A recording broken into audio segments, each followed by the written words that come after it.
Sejam bem-vindos ao podcast Educação. Eu sou a Emily. Eu sou a Thaísa. Nós somos mães, amigas, educadoras, entusiastas por uma educação diferente, mais afetiva, mais humana. Falamos aqui para professores, funcionários de escola, pais, todas as pessoas que se sentem de alguma maneira educadores ou responsáveis pela educação de alguém.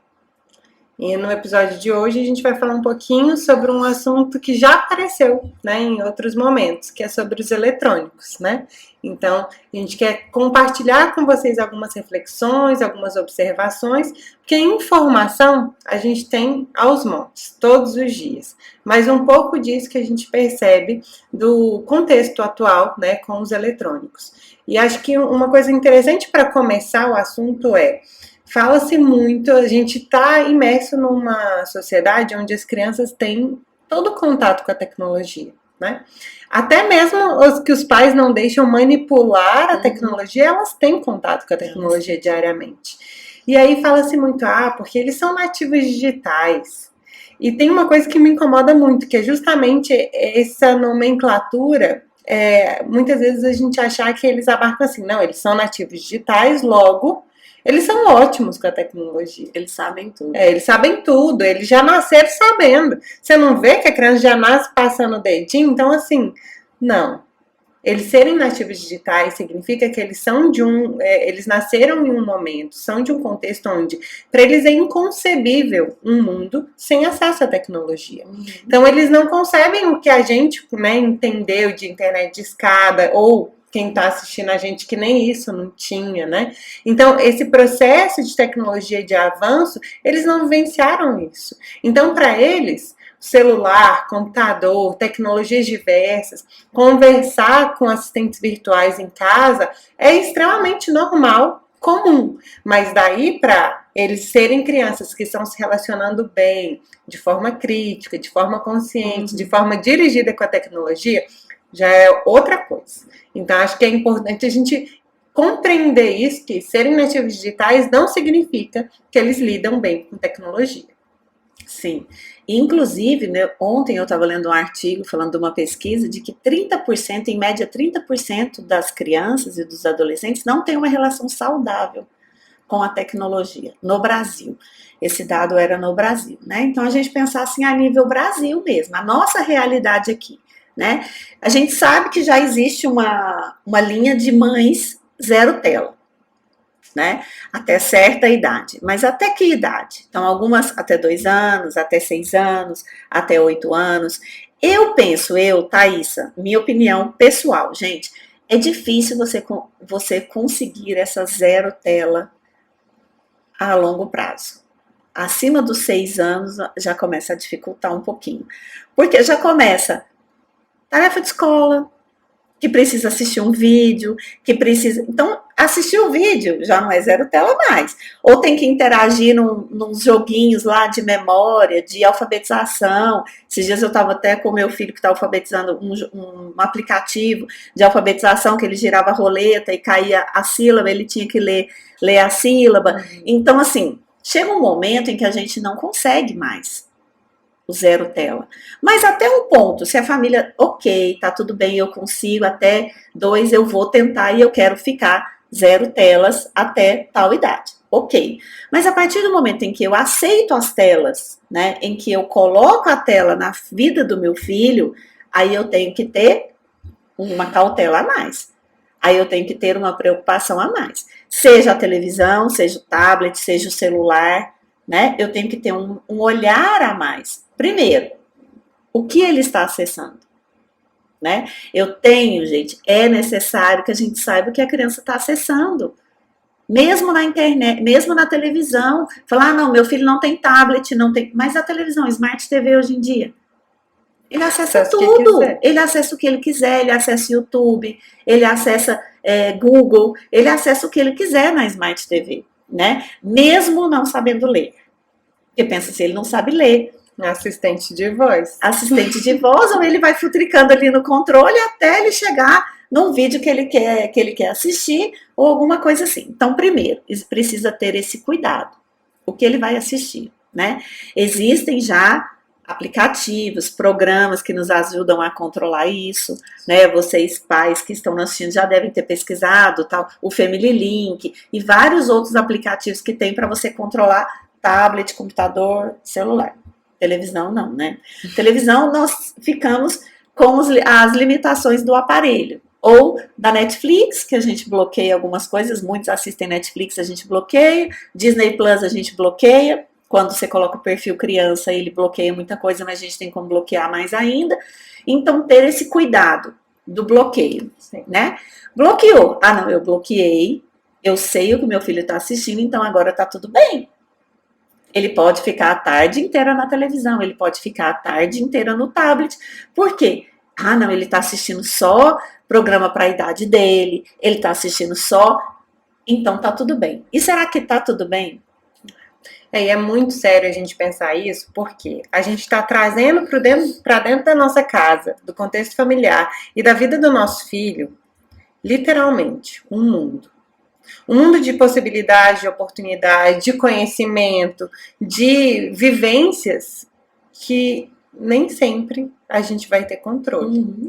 Então, por isso que inserir os eletrônicos na vida dos nossos filhos é uma tarefa de extrema responsabilidade. E eu acho que é uma decisão do casal. Se forem casados, ok. Se forem separados, é uma decisão conjunta dos pais. Porque é uma demanda que gera para o pai e para a mãe, né? E para o responsável. Exatamente. E para o cuidador, né? Se é que essa criança, né, fica muito tempo com outras pessoas. Então, assim, é uma decisão extremamente importante que seja tomada de forma consciente. Porque, infelizmente, o que a gente mais percebe é o celular, os aparelhos eletrônicos entrando na vida da criança como um meio de manter a criança entretida enquanto o pai não pode dar atenção. Sim. E a gente não está aqui para julgar a relação de nenhum pai ou responsável, mas é justamente a gente pensar assim, ó, até que ponto aquele aparelho eletrônico ele está sendo realmente um entretenimento saudável, né? Um desenho, um filme, um joguinho, um momento onde é legal para a criança, você entende que faz sentido, e até que ponto aquele celular está sendo aquilo de não me incomoda agora, não, estou ocupado, né? Porque a gente vai percebendo que cada vez mais as crianças vão ficando mais tempo e mais tempo. E aí a gente entra até ali numa questão sobre os vícios, né? Então, assim, as crianças, elas estão muito vulneráveis. E aí, se a gente está falando de eletrônico, um passo além é se a gente for falar da internet em si. Sim. Então, uma coisa é você entregar um celular para a criança, por exemplo, com um joguinho específico. Às vezes até offline. Outra coisa é você entregar um aparelho conectado com a internet. Então, assim, pode ser uma tragédia. Na verdade, assim, né, a gente faz, já fiz, muitos pais fazem, né, a gente está trazendo aqui uma reflexão do que, será que é a melhor forma, né, porque a gente entrega, muitas vezes, para a gente ter sossego, a gente entrega o celular para a criança ali 10 minutos, 15 minutos. Ah, mas foram só 15 minutos. Só que depois, o estresse que isso vai gerar. Porque os 15 minutos do eletrônico vai gerar nela, liberar dopamina, que vai para a corrente sanguínea, que é o prazer. É o prazer dela estar naquele celular ali. Você tirou o celular da mão dela, não, agora acabou, a mamãe já fez o que tinha que fazer, agora me dá o celular. Gente, o estresse vai lá embaixo, porque acabou o meu prazer, acabou a vida, e aí eles choram, parece que a vida acabou, parece que não tem mais solução. Por quê? Gente, é biológico, a dopamina vai lá embaixo, e aí vem a frustração, ele fica bravo, ele chora, e aí a gente fala, mas você tá chorando só por causa disso? Então é por assim, tudo isso, né? É por tudo isso. Saiba que o momento em que você dá o celular para o seu filho, você está responsável por isso, está responsável pela consequência que vem depois e que você vai ter que acolher a consequência.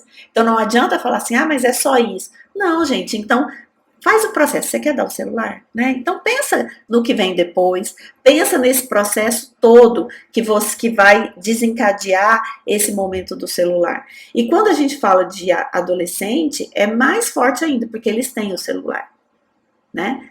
Cerca de 99% dos adolescentes têm celular. Eu dou aula numa escola em que 100% dos alunos do 5º ao 9º ano têm celular. Então, a gente pensa, eles têm o celular, eles estão com o poder na mão deles, não é? E aí a gente e fala, e agora? Eu dei o celular para o meu filho. Cada pai, cada mãe sabe é o momento de dar. Fala assim, que idade que é ideal? Tem gente que dá com 7 anos, 8 anos, acho que é a idade que você é capaz de se responsabilizar completamente. Exatamente, a idade em que você é capaz de se responsabilizar por aquilo. Porque não é a criança. Não é a criança, ela não tem maturidade e nem responsabilidade para coordenar todos os usos dela. Então a gente não pode achar, não, quando meu filho estiver mais, né? Assim, não, mais maduro. É a gente que tem que estar maduro o suficiente, responsável o suficiente para coordenar todas essas consequências. Porque são coisas incríveis que podem acontecer, né? Mas infelizmente, em geral, todos os caminhos vão levar ele para as questões mais aleatórias e fúteis, né? Assim, jogos, vídeos, redes sociais, e não questões muito construtivas. Redes sociais, gente, a gente dá para fazer um episódio só sobre redes sociais. O impacto das redes sociais nas crianças e nos adolescentes, porque a gente não acha que só adolescente tem rede social, não. Tem muita criança com perfil no TikTok, com perfil no Instagram, com canal no YouTube, então isso dá pra gente fazer um podcast só sobre isso. Mas pensando nos eletrônicos de uma maneira geral, eu acho que a gente trazer essa reflexão de responsabilidade do adulto que entregou esse eletrônico. Então, quando a gente decide entregar um tablet, um celular na mão de uma criança, a gente tem que ter noção da nossa responsabilidade e do impacto que isso vai gerar nele. Né? Porque nós sabemos que o impacto existe. O impacto existe. Aumenta o nível de ansiedade. Claro, o nosso aumenta. Quando a gente fica muito no celular... Dificulta o sono. Que a gente vai fazer um podcast sobre o sono. Dificulta o sono, aumenta a ansiedade, gera um monte a criança fica mais estressada, mais nervosa, né, a longo prazo. Claro, falar, mas 10 minutinhos. Gente, a longo prazo, a criança não vai ficar ansiosa em um dia. Então, assim, a longo prazo, o uso excessivo dos eletrônicos, e aí dizem, até tal idade, tantas horas, até tal idade, tantas horas. Eu acho assim, isso é uma regra para orientar, não é para dizer que, é um absurdo você deixar mais do que, mas é assim, para orientar, porque as famílias, muita gente precisa de ter uma métrica, um parâmetro, exato. Mas assim, nós refletimos, né, a partir do momento em que eu decidi entregar um eletrônico na mão da criança, a responsabilidade é minha, não é mais dele. Eu não tenho que exigir dele uma maturidade, dele um controle. Filho, mas eu falei que era só 1 hora. Gente, criança, ou o próprio adolescente, ele tem noção de tempo. Nem a gente, até a gente se perde. A gente se perde, a gente fala, não, vou só dar uma olhadinha no Instagram. Quando você vê, já passou 1 hora. Então, assim, a criança não tem essa noção. Então, a gente precisa ajudar. A gente precisa controlar. Coloca um alarme, coloca um cronômetro, arruma um jeito da criança ter essa noção de que acabou o tempo, acabou. Foi um combinado. Isso foi combinado antes. Agora, você querer gerar como se fala, um maremoto aí, um tsunami na sua casa, a criança tá no celular, tá no tablet, tá não sei o que, você vinha e tomar da mão dela. Aí você tá gerando assim espere, porque aí a tempestade vem. E não é só o seu filho ou a sua filha, são todos, gente, são todos. É a frustração, aquela... Se fosse a gente, né, tirar da nossa mão com essa, não, agora acabou seu tempo. Acabou seu tempo, vem alguém e tira da sua mão. Então, gente, a gente tem que ter esse cuidado. Combinados, eu diria, são importantes, combinados. Combine com a criança, combine com o adolescente, né? Os momentos de usar o celular, quando usar, os aplicativos. Eu já estava esquecendo de falar isso. É importante que os pais saibam os aplicativos que as crianças estão baixando também, né? Tem controle, gente, tem como você ter controle sobre isso, né? Só baixa com a sua autorização, precisa da sua senha lá para baixar no celular muitas vezes. Uhum. Então a gente tem esse controle. Mãe, eu quero baixar esse jogo novo. Vai lá, dá uma olhada. Né? Que jogo que é? É da idade dele? Não é da idade dele? Também jogos eletrônicos, dá pra gente fazer um outro vídeo só sobre jogos eletrônicos, né? Porque também tem as suas particularidades. Mas eu digo, para esse primeiro vídeo seja responsável. Assuma a sua responsabilidade e o seu papel de responsável por aquela criança, sabendo que aquele eletrônico pode gerar consequências. E lembrando que a gente é espelho, né? Então, que assim, vai ser muito hipócrita mesmo da nossa parte querer conduzir as nossas crianças para uma relação saudável com tecnologia se a gente não começar por nós mesmos.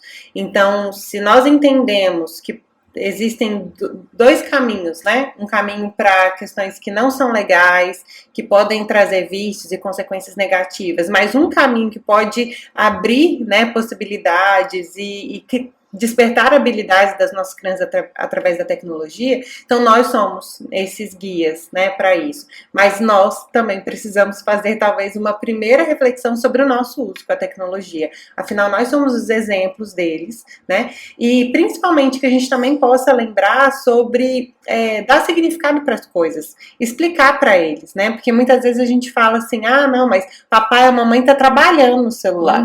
Mas como assim trabalhando no celular? Então, para eles, celular é sinônimo de jogo, ou de vídeo, ou de filme. Então, que a gente possa explicar realmente o que é aquilo ali, os nossos receios, né? Claro, de acordo com a maturidade da criança, mas mostrar para elas os porquês da gente não deixar tanto tempo. Então, é super tranquilo a gente explicar para uma criança pequena que aquilo ali vai atrapalhar o sono dela.